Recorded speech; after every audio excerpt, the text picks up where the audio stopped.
Hey everyone! In this video, I'm going to show you how to use canvases in Slack to organize your team's most important information into one easy-to-read, collaborative space. Step 1. Access canvases via the More menu. The layout of your sidebar has changed in 2026, making the More menu your primary hub for finding secondary tools. Look at your left sidebar and click on the More 3 dots icon. From the list that appears, select Files. This is your new command center for all your documents.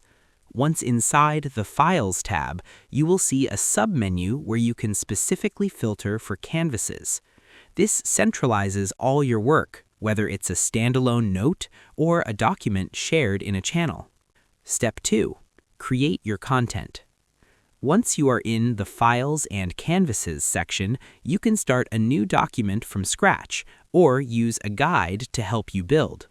Click the New button or the plus icon in the top right corner and select Canvas. You can start a blank canvas or select Start from a template if you need a specific layout like a project brief or meeting notes. Within the canvas, use the / command to quickly insert headers, tables, or task lists. Because everything is stored in the Files section, you can easily search for these documents later by name or keyword. Step 3. Share and collaborate. A canvas is only as useful as the people who can see it, so sharing it correctly is key to keeping the team in sync.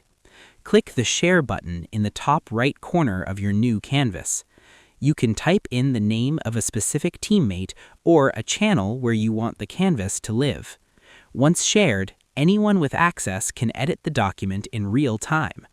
If you want a canvas to stay permanently visible in a specific conversation, you can even add it as a tab at the top of that channel or DM, so it's always one click away for everyone involved. And that's pretty much it. I hope this helped you out, and I see you in the next one.